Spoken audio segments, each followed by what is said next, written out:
Today we're making applesauce. Why? Because I bought a bunch of apples and I need to get rid of them. This is GamerKitchen.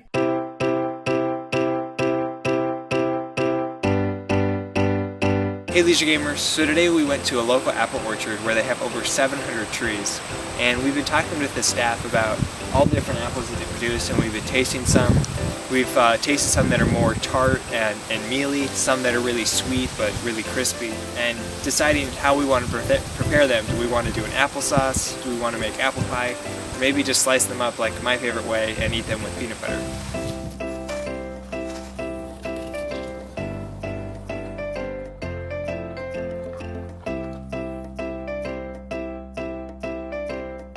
Now you're probably thinking, Luke, that's a lot of apples. Well, then I probably shouldn't show you what's in my refrigerator. So maybe the refrigerator is a little excessive, but the reason I stocked up on it is because this type of apple is a regent. It has a very crisp texture, it's very juicy and sweet, as opposed to this apple, which is a Haralson. It's more of a cooking apple or baking apple. It has a less crisp texture, but it's still juicy and somewhat sweet. So we're going to use this type of apple to make our applesauce. For equipment, we'll need a cutting board and paring knife. For this recipe, we need to make smaller, more precise cuts, so the paring knife will work better than our usual chef's knife. We also need some kind of pot with a lid and a spoon to stir the applesauce. I'm going to use the new heat-resistant spatula that I picked up the other day.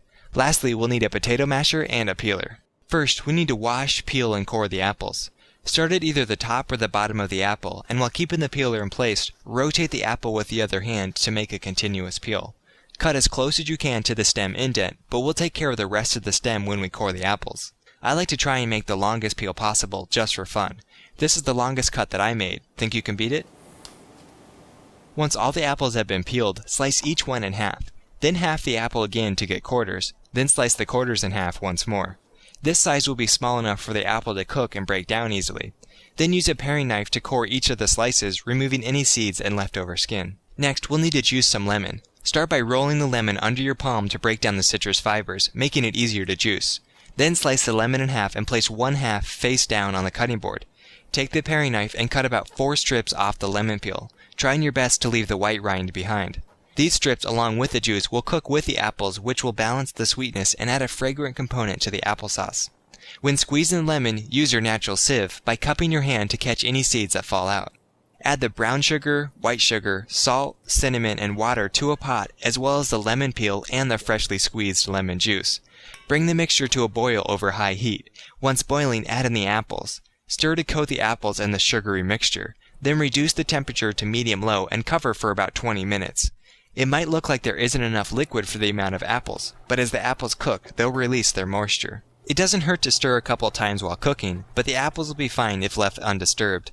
Depending on the apple variety, such as tart or semi-sweet, and your personal taste, the sugar amount will vary. The same goes for the lemon juice, so if you use less sugar, make sure that you cut back on the lemon as well. It could take less than 20 minutes for the apples to cook, but once they're easy to mash, squash the apples with the potato masher. This is the time for you to make that perfect applesauce consistency you can't find in the store. Do you like to leave it slightly chunky, or mash it up until it's smooth?